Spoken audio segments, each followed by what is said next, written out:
Arrested for allegedly having inappropriate relations with a minor. The picture is circulating exposing her relationship with a student. Why police say there could be more victims. A daughter behind bars after confessing to the murder of her mother. The reason she gives police for killing her mother. Protect those who protect you. The Crash Safety Week, the reminder first responders have for us all.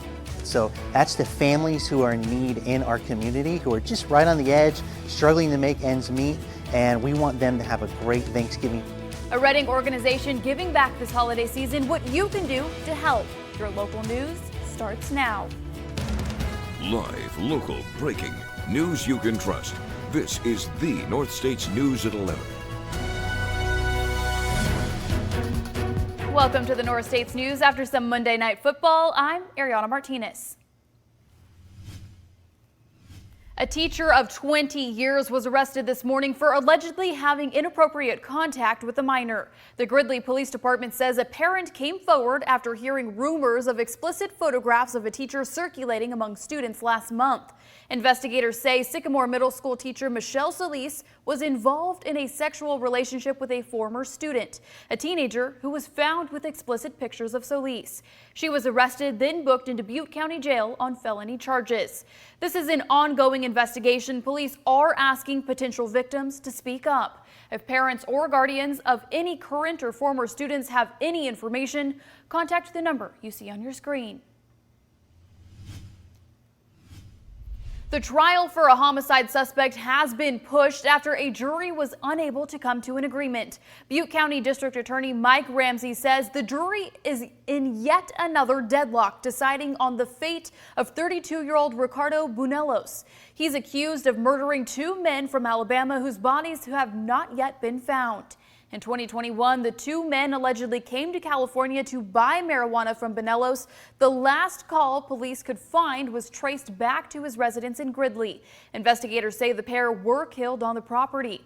Police are still looking for 37-year-old Alfredo Bunelos, the suspect's brother. He's wanted for murder in connection to the case. The jury did find Bunelos guilty for a felony for transporting marijuana out of the state. He'll be back in court on December 13th for another trial for sentencing. If you have any information, you can contact the number on your screen.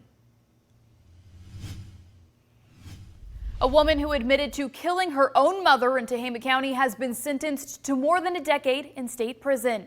In July, the Tehama County Sheriff's Office says they were called to a home on Tate Avenue for a wellness check. Deputies found 75-year-old Alice Stanley dead at the home. They questioned her daughter, Dawn Stanley. She quickly admitted to the murder, saying she killed her mother 5 days prior because she was too stressed to take care of her. Stanley has been sentenced to 15 years in state prison. Do you recognize these men? The Siskiyou County Sheriff's Office is looking for them. A Grenada resident caught footage of them on a Ring camera after their home was burglarized. These two men are suspects. If you have any information, contact the number you see on your screen. For the latest on breaking news, download the free KRCR News Channel 7 mobile app. All you have to do is search KRCR in your device's app store. Don't forget to turn on those push notifications to get alerts about wildfires, traffic alerts, plus all of the latest local news. It was an absolutely beautiful day here in Reading. Let's check in with First Alert forecaster Sarah McCoy. Sarah, what can we expect throughout the rest of the work week? Well, we've got some more of that rain, but right now in Chico and Paradise, it's pretty clear the clouds are just starting to roll in the valley here. But look at these clouds and storms coming in on the coast here. That precipitation has already hit and it's going to continue to hit and then move further inland. So we've got storms firing up now along here, so we might see that coming into the overnight hours. But a lot of that rainfall with all of that is going to bring in some of these winds. On Wednesday, we get a little break from the showers, but not from the rain. We've got gusts almost at 30 miles per hour in Reading, 25 at Red Bluff, and then quite a bit as well in Modoc County there. Surprisingly clear around the coast, and those gusts continue throughout Wednesday, but then Wednesday afternoon, we start to calm down a little bit. The overnight lows, however, with Fortuna at 50, Shelter Cove 55, along the coast at 46. Moving further down the coast, the 40s continue to be the pattern here, 50 in Eureka. Thanks, back to you. Today is the beginning of National Crash Responder Safety Week. This year's theme is simple: protect those who protect you. The need for this awareness campaign comes from the overwhelming number of first responders who are killed or seriously injured while responding to a crash. According to the IAF, every 6 seconds, first responders respond to a roadway crash somewhere in our nation. Nearly once a week, a first responder is hit by a passing vehicle while attempting to do their job. The core principle of this effort is recognizing the dangers first responders put themselves in on a daily basis. Myself, I've been hit by a drunk driver while responding to an incident. I had a near miss working on Engine 5 several years ago. With today's technology, everybody seems to want to reach for their phone right off the bat and either film or photograph the incident. They just need to follow the basic rules of the road first and foremost. That way we don't have to worry about what they may or may not do. The core reminder from the IAF is to slow down, then move over.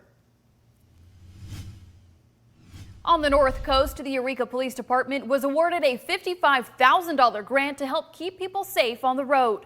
The money was given to the department by the Office of Safety. It will be spent on educational programs to help reduce deaths and injuries on our roads. The grant will help set up DUI checkpoints, driving enforcement operations, along with officer trainings. The program will run through September of next year. You can find more information on our website, krcrtv.com.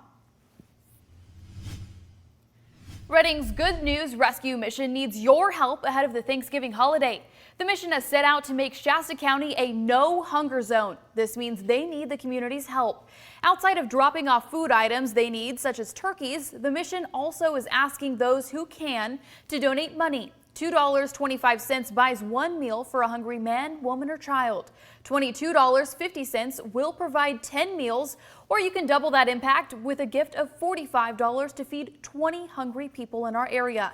With Thanksgiving next week, the goal is to make sure everybody in the community has access to a delicious, healthy holiday meal. Actually, the end of this week we'll be giving away probably about 400 turkeys, if we can get 400 turkeys. And all the sides that go with it. So that's the families who are in need in our community, who are just right on the edge, struggling to make ends meet, and we want them to have a great Thanksgiving meal that they can take back to their home. We're doing a big Thanksgiving meal the day before Thanksgiving here at the Rescue Mission, and we rely upon donations from the community for all of this food. Wandro says roughly 13% of people in Shasta County are food insecure, meaning they can't financially afford 3 meals a day. Those numbers, coupled with the rising costs of groceries, makes the mission's work even more vital this holiday season. To donate money to the No Hunger cause, we have a link on our website. A historic land transfer has been made today between Chico State and the Susanville Indian Rancheria. The North States News' Hannah Gutierrez tells us why the university has decided to give the land back. I think for us as a university, it really makes a statement for who we are and how we're moving with tribal relations and with tribes within our 12-county service region, that we really want to honor and acknowledge their political status and work with them on a government-to-government basis, and ultimately create action. And this is a huge action of returning land that was once theirs. Chico State Enterprises transferred Eagle Lake Field Station to the Susanville Indian Rancheria Monday after more than 70 years. This is the university's second time transferring ancestral land back to its native tribe in the last year. The university used it for students and faculty to conduct research, but haven't used the land since 2013, ultimately leading them to decide to transfer the land back. And we truly believe the best stewardship for that land, for the field station, ongoing research activity and learning is with the Susanville Indian Rancheria. So we're very proud to be able to partner with them and return this land back to the tribe. The transfer was made possible by an act introduced by Dianne Feinstein, Alex Padilla, and Doug LaMalfa, which was signed into law by President Biden in January. The 80-acre station is located on the Eagle Lake shore in Lassen County, and the tribe is planning on using the site for cultural, educational, and recreational purposes. Tribal Chairman Arian Hart said in a statement, "These tribes have been stewarded and been present on the land around Eagle Lake since time immemorial. Through this transfer, we can now care for and deepen our reciprocal relationship with our ancestral lands while sharing this place with the community." Chico State is the first university in California to return ancestral lands back to tribes and is proud to be involved in this historical exchange. For more information on the land transfer, check out our website at krcrtv.com. For now, reporting in Chico, Hannah Gutierrez, the North States News. After the break, a new code of conduct announced for the Supreme Court. Thanksgiving air travel are breaking records this year, plus a lawmaker is pushing for a ban on water beads. Big stories, local impacts, next.